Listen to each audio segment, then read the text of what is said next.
Hello guys, and welcome to our final episode of Fan Factory Friday Season 3, and I promise you that this is one of the largest saves that you'll ever encounter in Satisfactory.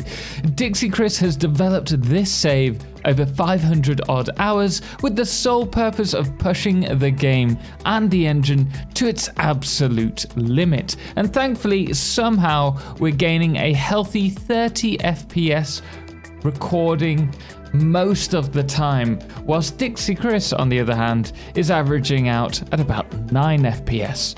So with 500 hours, this might seem little, but that is because Dixie Chris makes use of a selection of mods. But I have to stress that this save would be impossible without them, and one of the challenges Dixie has undertaken is to make the use of mods justifiable in the eyes of those who don't agree with using mods in Satisfactory. So if you're a naysayer to mods in-game, but feel like they are justified with how much he's pushed the game, let us know in the comment section below, and remember to hit the thumbs up if you are enjoying this build. Now, this save has been built around the goal of producing 100 nuclear pasta per minute, which translates to over 54 million points per minute in the awesome sink.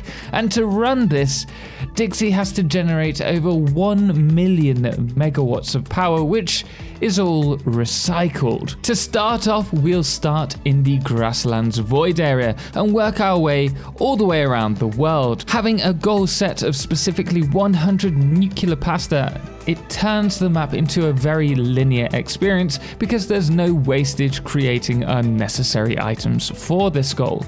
One thing that stands out about this save is its sheer size and industrial efficiency.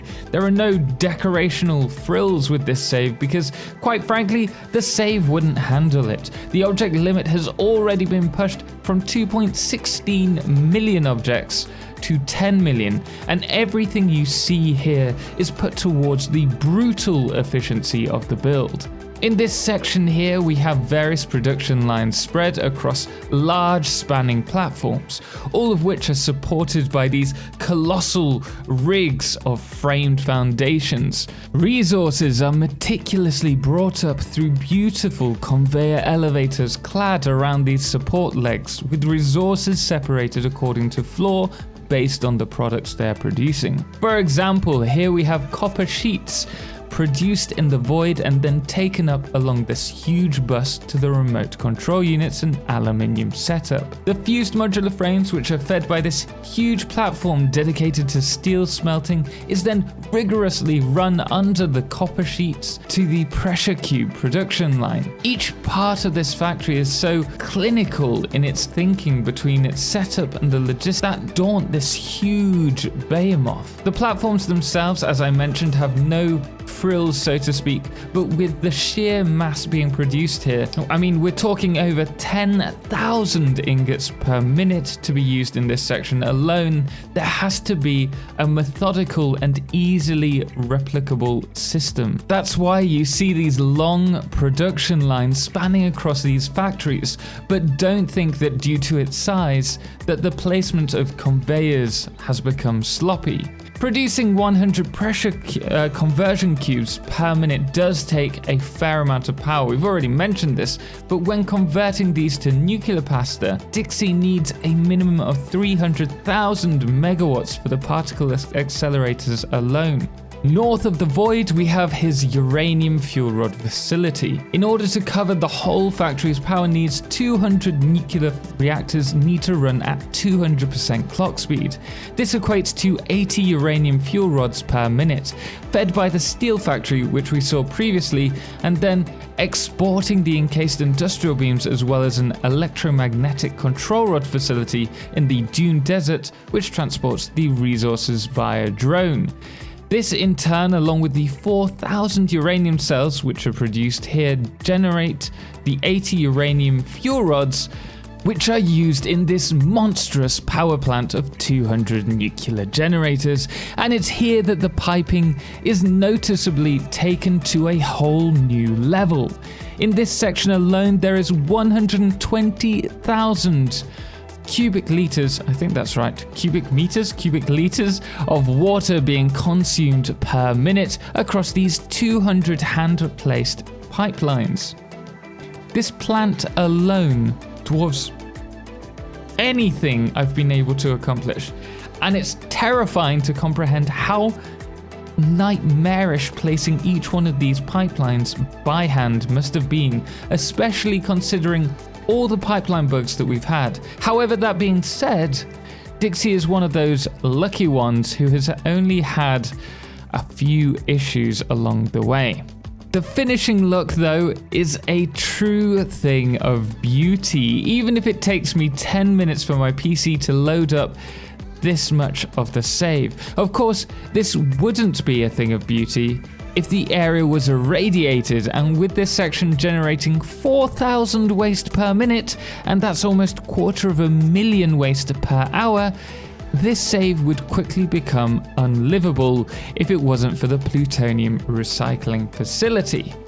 So all of this waste is beautifully transported beneath the platforms along to the south of the power plants and turns that 4,000 waste that we have to a total of 40 plutonium fuel rods per minute. This is no small feat in itself, requiring almost 11,000 steel ingots in order to produce the stators and beams for the plutonium fuel rods, which are then sunk in the awesome sink. And from this point, we need to head over to the Dune Desert, where copper ore is being transported via 12 train stations, each train running 24 freight carts full of copper, in order to get the incomprehensible amount of copper ore required. Now, to do this, Dixie uses the Mark IV miner mod, which produces 6 pure nodes worth of resources per minute on each node that they're placed on. To put a number to this, 48,000 copper ore is being transported per minute by these trains, and I must admit I love the way the resources are bundled onto these chunky conveyor buses, each one running up to the various hulking platforms of train stations above. In itself, though simple to do, looks fantastic, spanning across the biomes. Now, each line runs trains along a two-way track, scrupulously placed along ramps and corners to create this perfectly copied look along to the train station above the estuary. Each train line is brought into the 12 train stations, which are parallel to one another, with the 48,000 copper ore being brought up to the floor above, where we have 12 rows of Mark IV refineries, which, along with the countlessly painstakingly placed water pipes, which are then painted individually, smelt the copper ore into 120,000 copper ingots.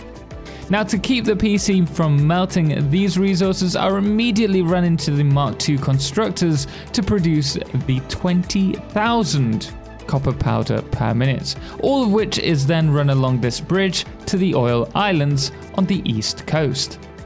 Though I'd love to spend more time ogling at this beautiful bus, this area frequently suffers from crashes, so we'll actually pop over to the grand finale. And here in these islands, we have the battery production used to run all of the drones, along with the plastic production, but more importantly, the 200 particle accelerators, which are used to produce the casual 100 nuclear pasta, which Dixie set out to do. Each line is then carefully laid out, and I cannot comprehend the work that went into this build and what it took to not only conceptualize the system, but then methodically plan each section out one by one. Dixie set out to push the game to its absolute limit, and I have to say, this in my eyes has most definitely been accomplished. And though he's succeeded in the goal of 100 nuclear pasta per minute, it's the beauty of seeing each of the 200 particle accelerators switching on individually that tops the cake. That and the painstaking level of detail that has been given to this save. From its grandeur to the determination seen adding the small details such as the elevators climbing the legs of the supports to the way resources are fed underneath the factory lines to create a clean look. Sure, there are many saves with more decor given, but this behemoth of a save is epic on so many levels, and I can't wait to see what's next in store with a new save for Dixie Chris in Update 5. But that is all we have time for in this video. If you enjoyed Dixie's save, make sure to hit the like button, and obviously if you think what Dixie managed to achieve with the mods was incredible, then let him know in the comment section. But until next time, thank you to Dixie for allowing me to check out this save, and thank you to all of you for watching, as well as all of our supporters who allow me to create this content, most notably our solo Eclipse patrons, The Calamity, Cerebral Tag, and James Irwin, as well as our Lunars, Dixie Chris and Lord of July, as well as our Blood Moon of the Day, which today is JP Norman. Anyway guys, until next time, as always, ciao for now.